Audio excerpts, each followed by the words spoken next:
ভালোভাবে ছিলে নিতে হবে, নইলে নারকেলের ভিতরের অংশটা কোড়ার সময় এই নোংরাগুলো ওর মধ্যে পড়তে পারে। তার জন্য ভালোভাবে ছিলে নিচ্ছি। ছেলার পরে এটা ভালো করে চাকু দিয়ে ঘষে ঘষে পরিষ্কার করে নেব। তারপরে জল দিয়ে পরিষ্কার করে ধুয়ে নিতে হবে খুব ভালোভাবে, যাতে নারকেলটা কাটার সময় এর উপরের যে নোংরাগুলো সেগুলো ভিতরে না পড়ে। তার জন্য ভালোভাবে জল দিয়ে আমি হাত দিয়ে পরিষ্কার করে ধুয়ে নিচ্ছি। ধুয়ে নেওয়ার ফলে এটা ভালোভাবে কেটে নিলাম। দুটো নারকেল ভালোভাবে কেটে নিচ্ছি। এইভাবে চারিদিকে ঘুরিয়ে ঘুরিয়ে নারকেলটা ভালোভাবে কাটছি, যাতে দুটো দিক ভালোভাবে সমান হয় একদম। তাতে আমার নারকেলটা কোড়ার সময় খুব সুবিধা হবে। নারকেলের জলটা গ্লাসে করে ধরে নিলাম। এটা ভালো লাগে, এটা একটু মিষ্টি মিষ্টি লাগে, জলটা খেতেও ভালো। তাই জন্য নারকেলের জলটা গ্লাসে ধরে রাখলাম। এই দুই ভাগে আমি ভাগ করে সমান করে কেটে নিলাম। এই নারকেলটাও আমি কেটে নেব। তারপর দুটো নারকেল ভালোভাবে কাটা হয়ে গেলে এটাই আলু ছেলা যে মেশিন আছে, যেটা দিয়ে আলু ছেলা হয়, সেটা কুড়ুনি হিসাবে ইউজ করা যায়। সেটা আমি পরিষ্কার করে নিয়েছি। এটা দিয়ে ভালোভাবে নারকেলের ভিতরের অংশটা ভালোভাবে কুড়ে কুড়ে এই নারকেলটা এটা ভালোভাবে কোড়া তৈরি করে নেব।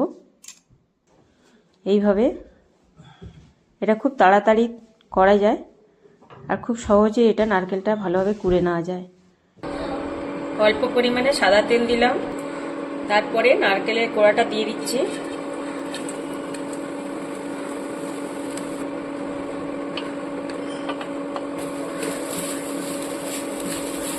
ওভেনের হিটটা কম রেখে আমি এইভাবে হালকা করে নাড়াচাড়া করে এটা ভেজে নিচ্ছি। হালকা ব্রাউন ব্রাউন হয়ে গেছে, এটা মোটামুটি হালকা একটা ভাজা হয়ে গেছে, খুব সুন্দর একটা সেন্ট আসছে। এরপরে আমি গুড় দিয়ে দেব, খেজুরের গুড়ের পাটালি। এটা ভালোভাবে ছোট ছোট টুকরো করে আমি দিয়ে দিচ্ছি এর মধ্যে।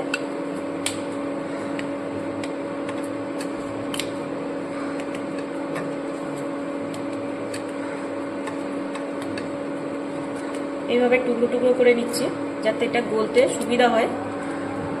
পারেন এখন খেজুরের গুড়ের মরশুম, এই জন্য খেজুরের গুড় দিয়ে আমি এই নারকেলের মাখাটা তৈরি করব।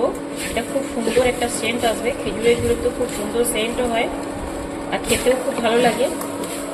এই শীতের মরশুমে খেজুরের গুড় পাওয়া যায়, তাই এটা আমি খেজুরের গুড় দিয়েই বানাচ্ছি।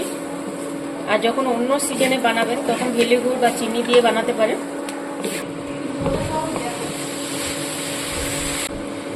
কিছুটা কিশমিশ দিয়ে দিচ্ছি, এটা ছোট ছোট টুকরো করে কেটে নিয়েছি। সুন্দরভাবে কালার চেঞ্জ হয়ে গেছে আর নারকেলের মাখাটা পুরোপুরি তৈরি হয়ে গেছে। এর উপরে কিছুটা এলাচ গুঁড়ো ছড়িয়ে দিচ্ছি।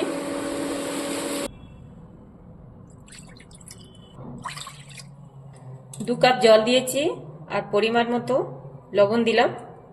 জলটা ভালোভাবে গরম হয়ে গেছে, বুলবুলা উঠতে শুরু করেছে। 2 কাপ পরিমাণে সুজি দিচ্ছি আর 1 কাপ দিয়ে দিলাম। সুজিটা আমি হালকাভাবে নেড়ে চেড়ে ভালোভাবে একটা মন্ড তৈরি করব। কম হিটে এটা বানিয়ে নেব।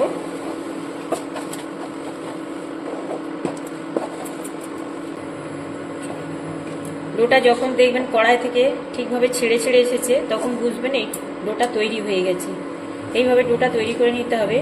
দেখুন এই সাইডটা কেরকম মোলায়েম হয়ে গেছে, মানে বুঝতে পারবেন যে ডোটা তৈরি হয়ে গেছে। এইভাবে ডোটা তৈরি করে নিতে হবে।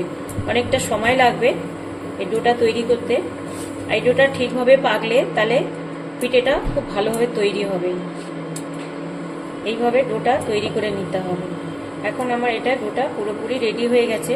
এটা গরম আছে, এটা হালকা ঠান্ডা করে নিতে হবে। তারপর আমি একটা শেপ দিয়ে পিঠেটা তৈরি করব।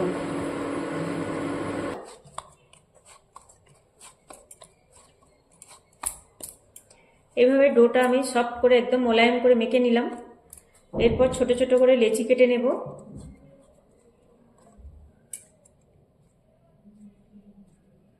এইভাবে ছোট লেচি কেটে নিলাম।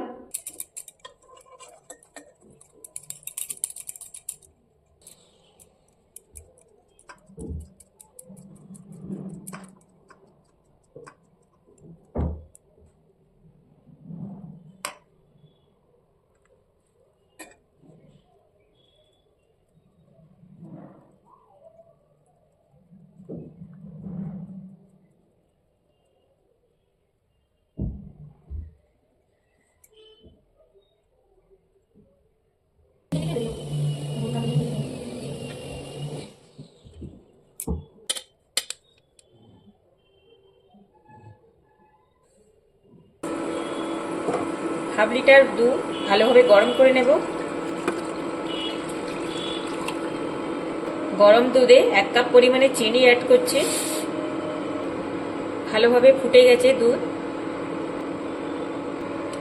এরপর পিঠেগুলো আমি একটা একটা করে এই দুধের মধ্যে সিদ্ধ করতে দেব। আস্তে আস্তে দিতে হবে, পিঠেটা এখন কাঁচা আছে। এটা আস্তে আস্তে দিয়ে এটা ভালোভাবে ভাপা করে নিতে হবে। পিঠেগুলো ছাড়ার জন্য দুধটা অনেকটা ঠান্ডা হয়ে গেল। আস্তে আস্তে গরম হলে এই পিঠেগুলো সিদ্ধ হয়ে যাবে খুব ভালোভাবে। আমি সব পিঠেগুলো ভালোভাবে সাজিয়ে দিচ্ছি।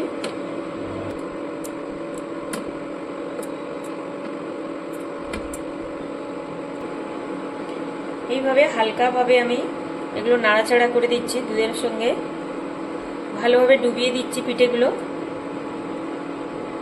যেগুলো একটু ভেসে ভেসে আছে এগুলোকে ভালোভাবে নাড়াচাড়া করে ডুবিয়ে দিচ্ছি, যাতে সব পিঠেগুলো সমানভাবে সিদ্ধ হয়ে যায়। প্রত্যেকটা ডিজাইন আমি আলাদা আলাদাভাবে করেছি। খুব সুন্দরভাবে আপনারা যেমন মনে হবে সেরকমভাবে ডিজাইন করে করবেন। দেখবেন খাওয়ার সময় খুব সুন্দর দেখতেও লাগবে আর খেতেও খুব ভালো লাগবে। এইভাবে তৈরি করবেন বাড়িতে। এখন শীতের সময় সব সময় কিছু না কিছু পিঠে করে খেতে ভালো লাগে, আর খেলে আমাদের সহজে হজমও হয়। ঠান্ডার সময় যে কোনো মিষ্টি জাতীয় বা ভালো রেসিপি তৈরি করে খাওয়া যায়। দুধ পুলি এইভাবে তৈরি করবেন বাড়িতে, তাহলে বাজার থেকে আর পিঠে কিনে খাওয়ার মতো ইচ্ছে হবে না। দেখবেন বাড়িতে খুব সহজে আর খুব ভালোভাবে এই পিঠেগুলো তৈরি করা যায়। খুব কম সময়ে কম খরচে এই পিঠেগুলো বাড়িতে তৈরি করে খেতে পারবেন। বাজারে তো এগুলোর অনেক দাম নেবে, কিন্তু বাড়িতে তৈরি করলেন দেখবেন এর হাফ দামে আপনারা অনেকগুলো পিঠে তৈরি করতে পারবেন। পুরো ফ্যামিলির সামনে এই পিঠেগুলো খেতে পারবেন, আর ভালোভাবে পিঠেগুলো এত সুস্বাদু লাগবে যে খুব এনজয় করতে পারবেন বাড়িতে। অবশ্যই তৈরি করবেন আর কমেন্ট করে জানাবেন যে কেমন লেগেছে পিঠেটা। দেখুন পিঠেগুলো ভালোভাবে ফুটতে শুরু করেছে। মাঝে মাঝে একটু নাড়াচাড়া করে দিতে হবে, নইলে তলাতে ধরে নিলে পিঠেগুলো ভেঙে যাবে। তাই আমি মাঝে মাঝে হালকা হাতে একটু নাড়াচাড়া করে দিচ্ছি, যাতে সমস্ত পিঠে সিদ্ধও ভালোভাবে হবে আর তলাতে এটা ধরবে না। তলাতে যদি বসে যায় তাহলে এই পিঠেগুলো ভেঙে যাওয়ার ভয়। তার জন্য আমি হালকাভাবে একটু নাড়াচাড়া করে দিচ্ছি। দেখুন সব পিঠেগুলো নাড়াচাড়া করছে, মানে কোনো পিঠে তলাতে বসেনি। আর এইভাবে খুব ভালোভাবে পিঠেগুলো সিদ্ধ হয়ে যাবে। এইভাবে আমি পিঠেগুলো তৈরি করে নেব। আর পিঠেগুলো দেখুন সিদ্ধ হওয়ার সাথে সাথে কি সুন্দর কত সুন্দর একটা ফুলে যাচ্ছে, পুরো ব্যাঙের মতো। এইভাবে পিঠেগুলো সিদ্ধ হলে আস্তে আস্তে পুরো গোল গোল হয়ে যাবে ফুলে। দেখুন কেমন হয়েছে। এই পিঠেগুলো দেখলে বোঝা যাবে যে পিঠেগুলো আস্তে আস্তে সিদ্ধ হয়ে আসছে, একদম গোল গোল হয়ে আসছে। প্রত্যেকটা পিঠে যেমন গোল গোল হয়ে আসছে, মানে পিঠেগুলো সিদ্ধ হয়ে আসছে। এইভাবে পিঠের চেহারা দেখেই বোঝা যাচ্ছে পিঠেগুলো ভালোভাবে সিদ্ধ হয়ে গেছে। প্রত্যেকটা পিঠে গোল গোল হয়ে গেছে, মানে পিঠেটা ভালোভাবে সিদ্ধ হয়ে গেছে, ফুলে ফুলে গেছে পিঠেগুলো। আর দুধের যে গ্রেভিটা অনেকটা ঘন হয়ে গেছে, মোটা মোটা হয়ে গেছে, মানে বেশ ভালোভাবে পিঠেটা সিদ্ধ হয়ে গেছে। আর দুধটা ঘন হয়ে গেছে, অনেক টেস্টি হয়ে গেছে, ক্ষীরের মতো হয়ে গেছে। এরপর আমি 4-5টা এলাচ, ছোট এলাচ, এটা ভালোভাবে ভেঙে নিয়েছি, এটা এর মধ্যে দিয়ে দিচ্ছি। এটা ভালো একটু সেন্ট বাড়ানোর জন্য এলাচগুলো দিয়ে দিলাম। বেশি নাড়াচাড়া করব না, পিঠেটা সিদ্ধ হয়ে গেছে, নরম হয়ে গেছে একেবারে। বেশি নাড়াচাড়া করলে ভেঙে যাওয়ার ভয়, তাই আমি হালকাভাবে একটু নেড়ে দিচ্ছি যাতে তলাতে বসে না যায়।